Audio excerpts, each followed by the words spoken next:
दोस्तों, आज की कहानी हमें भेजी है वीर ने। आगे की कहानी वीर के पॉइंट ऑफ व्यू से। दोस्तों, मेरा नाम वीर है और आज जो घटना मैं आपको बता रहा हूँ वह घटना आज से करीब 14-15 साल पहले घटी थी। उस वक्त मेरी उम्र करीब 12 साल थी और मैं इन सब चीज़ों से एकदम अनजान था। और उस वक्त इन सब चीज़ों की कोई जानकारी न होने के कारण मुझे इतना डर नहीं लगा था। दोस्तों, उन दिनों मेरी गर्मी की छुट्टियां चल रही थीं। हमारी गली के बाहर पार्क था। मैं और मेरे दोस्त अक्सर पूरा दिन उस पार्क में खेलते हुए बिताते थे। शाम करीब 6 बजे की बात है। उस वक्त हम सब बच्चे पार्क में ही खेल रहे थे कि अचानक हमारी गली में मौजूद 7वें 8वें घर से अचानक कुछ औरतों के चिल्लाने की आवाज़ें आने लगीं। आवाज़ पहले तो धीमी थी, लेकिन फिर आवाज़ें तेज हो गई।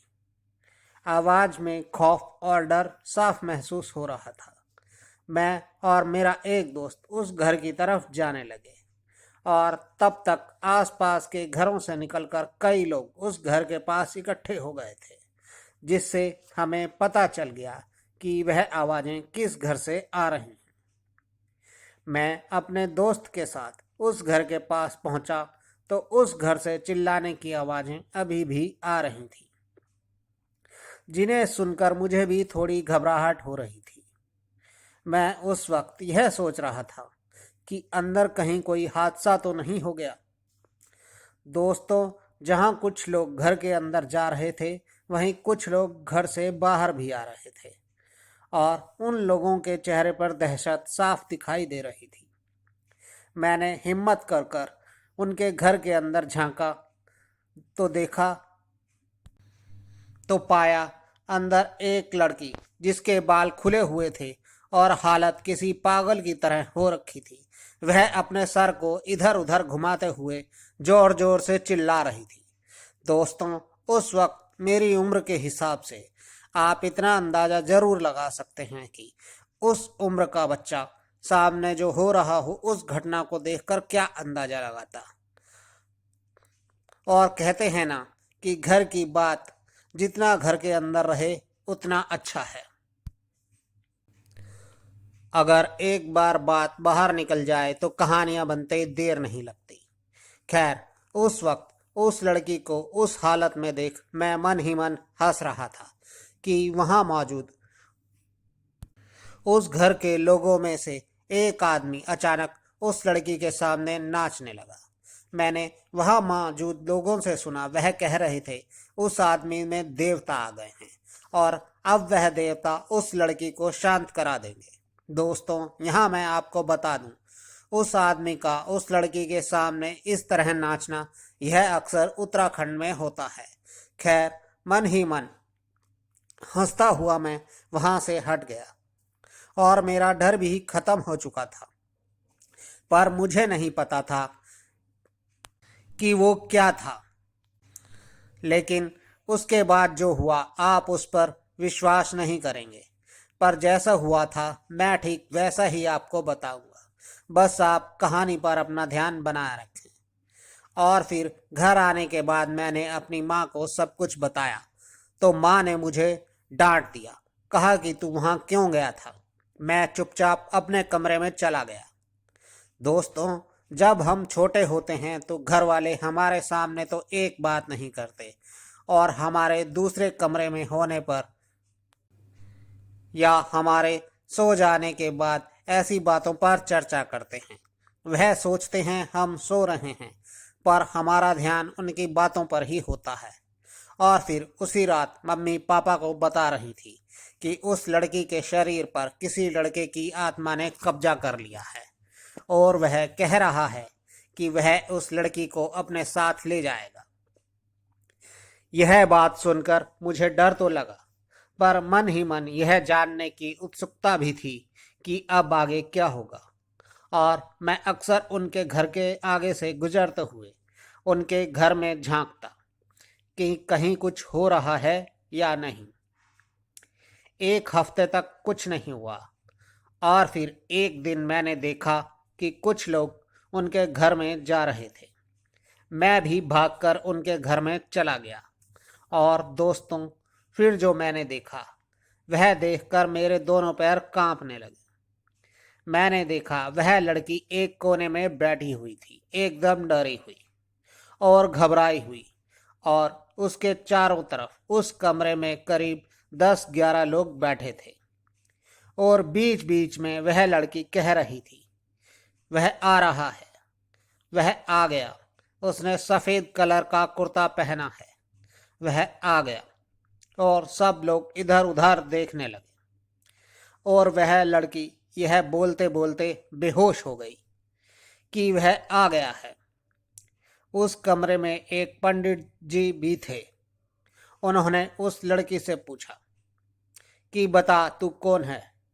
और तभी वह लड़की उठकर बैठ गई और एक लड़के की गुर्राती हुई आवाज में बोली, मैं इसे ले जाऊंगा, मैं इसे ले जाऊंगा, जाने दो मुझे, जाने दो।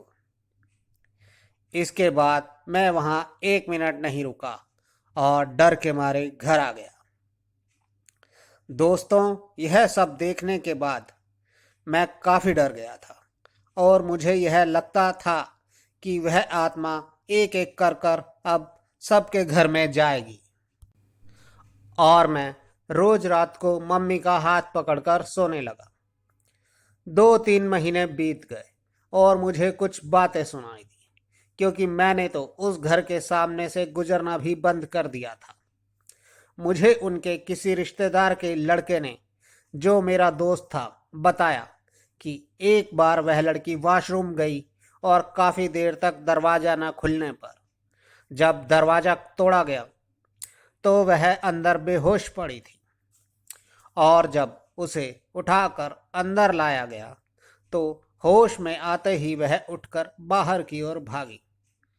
तो उसकी माँ और उसकी बहन ने उसे पकड़ा। पर हैरानी की बात तो यह है कि तभी किसी ने उसकी माँ का हाथ पकड़कर पीछे की ओर मोड़ दिया। और तो और, सुनने में तो यह भी आया कि किसी ने उसकी बहन के बालों को पकड़कर उसे जोर से जमीन पर पटक दिया। लेकिन घर से बाहर निकलते ही वह लड़की बेहोश होकर गिर गई और फिर घर वाले उसे उठाकर घर में ले आए। इसके बाद उसके घर वालों ने उसे कई जगह दिखाया, पर परेशानी बनी रही। और फिर एक तांत्रिक के पूछने पर उसने बताया कि उसने इस लड़की को गांव जाते समय रास्ते में कहीं देखा था और उसने कुछ देर इस लड़की से बात भी की थी। वह इस लड़की को पसंद करने लगा था। लेकिन इसके कुछ समय बाद उस लड़के की एक एक्सीडेंट में मौत हो गई। लेकिन मरने के बाद भी वह इस लड़की को भूल नहीं पाया और अब वह इस लड़की को लेने आया है और अपने साथ लेकर ही जाएगा। दोस्तों, इसके बाद उस लड़की की तबीयत काफ़ी ज़्यादा खराब रहने लगी।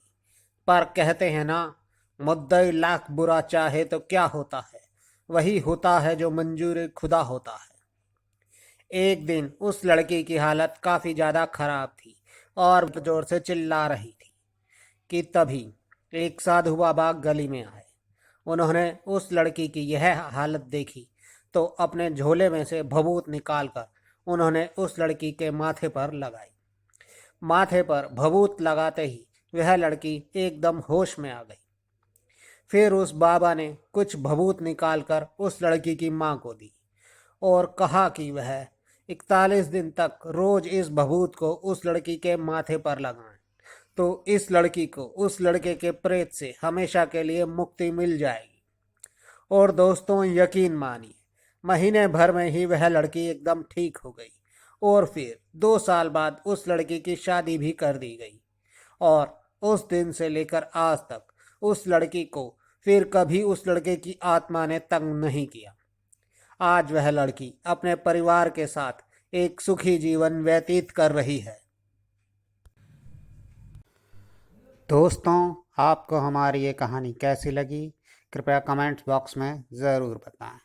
और अगर आप भी हमें अपनी कोई कहानी भेजना चाहते हैं तो डिस्क्रिप्शन बॉक्स में हमारा व्हाट्सएप और टेलीग्राम का लिंक है, जिस पर आप हमें अपनी कहानी भेज सकते हैं। हम उसे अपने शो में ज़रूर शामिल करेंगे। तो जल्द ही आपसे फिर मुलाकात होगी, तब तक के लिए गुड बाय दोस्तों।